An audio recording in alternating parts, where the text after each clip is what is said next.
You're here on a kind of sabbatical, are you? Well, I'm here to help raise money to keep my research going. Yes, you have to do that. Increasingly often now? Increasingly often partly because of inflation in Tanzania, partly because the research is expanding all the time. Yeah.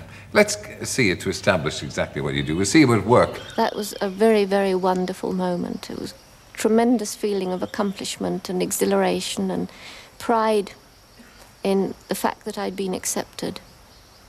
And then a rather different kind of memory was the first time that a wild chimpanzee mother came up to me and allowed her infant to reach out with that wondering expression in his eyes to touch me.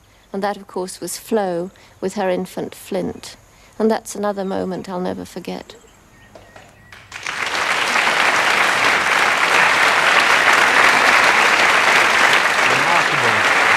Remarkable pictorial record of your work. Now, you've been living in Tanzania for 27 years, the Gombe Reserve, or started as the Gombe Game Park or That's something. right.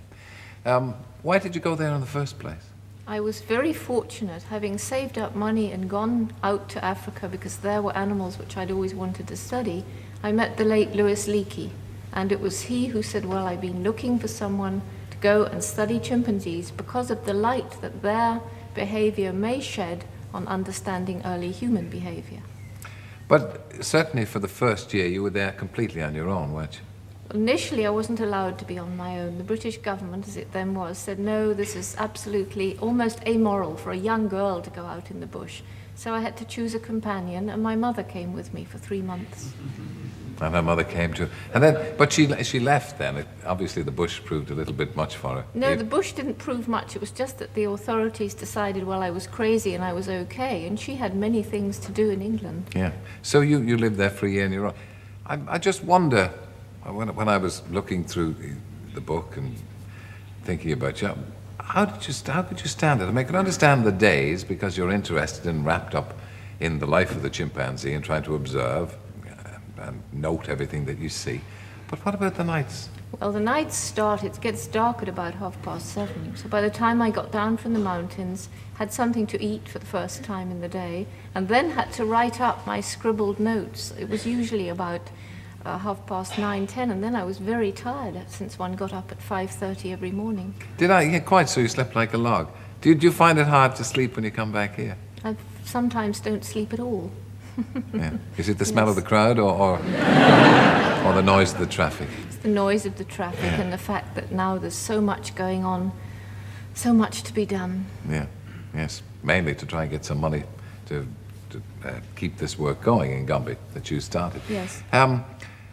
If I can take you back to the very beginning, did you always evince an interest in animals of all kinds, or monkeys particularly? No, apparently from the time when I was about 1.5 or 2, I used to study insects, anything, and this gradually evolved and developed and grew. And then I read books like Dr. Dolittle and Tarzan. Then it had to be Africa that was my goal. So yes. Eventually but I got there. Lots of young people do that and still don't end up 27 years really in Africa observing chimpanzees. Have you never got bored with it? No, because I think the next 25 years are going to be even more exciting than the first. See, the chimps they have a life cycle of about 50 years. So I haven't even yet covered half of one complete life. Do you notice, because you were saying, talking about Dr. Leakey, do you notice many similarities then between the chimpanzee and Homo sapiens? There are very many, actually. For example, in the non-verbal communication system, if chimps meet after a separation, they hold hands, they embrace, they kiss. I think perhaps most significant for us is the mother-child relationship. I think understanding that helps us to ask new questions about the way that we're bringing up our children in the West. Well, give me an example for it. Well, if we leave a child crying at night, if we leave a child for long hours in a playpen, if we take a child to a daycare center where there is a constant turnover of people, we may bring up a child that is highly intelligent, but from our experience of chimps who've had difficult upbringings, there is a suggestion that that child, when it's an adult, may have difficulty in making close relationships with others, may find it harder to cope in a stressful situation. And this is very important. Do you find yourself, when you're among people, observing them as well, I can't help it. as closely as you do the chimpanzees? Sometimes, yes. Goodness sake, don't look at it this crowded. I'm Your just own, watching you. oh, please. Your own boy you brought up in Gombe. Yes. And indeed, is it true you brought him up in a cage? No, it really isn't. When he was very small, you see, But you had to keep him to chimpanzees himself. are hunters, Yeah. just like we are. They hunt cooperatively. They hunt medium-sized mammals. There have been records of them hunting human children, just as humans hunt chimps. And so when he was very tiny, and this was before he could walk, he was in a sort of caged-in veranda, and we always had to have people with him, Because the chimps would kill him. because they might have. They kill each other. Do they practice cannibalism? We discovered after the first 10 years that although chimps were very like us in their friendly ways, they also like us in the fact that they can become very aggressive.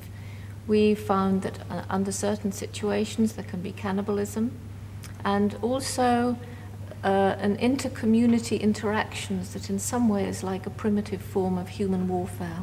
You also found that you were the one who observed them using basic tools, Yeah, that's which right. people thought that animals simply wouldn't use tools, or even monkeys. What kind of tool did they use? Well, they use many different tools, more different objects as tools than any creature except ourselves. But for example, a little twig from which they may strip the leaves, thus they modify it for feeding on termites, a long stick from which they peel the bark for feeding on a very vicious biting ant, and then they chew it.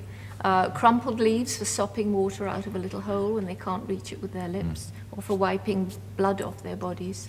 And weapons, stones hurled, branches used for intimidation or for clubbing. Do you like them better than human beings, do you think? They're so like human beings, and each one has such individuality that I can quite definitely say that I like some chimpanzees better than some humans, but some humans better than some chimpanzees. Yeah. Did the similarities lead you to believe in the Darwinian theory then? I believe very strongly that we and chimpanzees evolved way back some 5 million years ago from a common ancestor.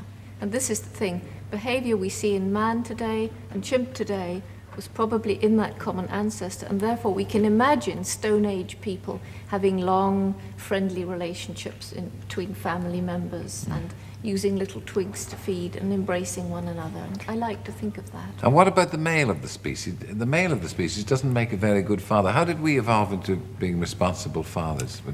Because Well, monkeys don't, do we they? can't quite say no, some monkeys do. Some monkeys are wonderful fathers. And in chimp society, a female can be mated by all the males, or she can be led away and kept by one. And the males have very close bonds. They patrol the boundary of the community territory. They keep strangers out. They bring young new blood females in, and all of them act as nice, tolerant, gentle, protective fathers to all the infants inside that community. And do you think that the chimpanzee community likes you? They tolerate me.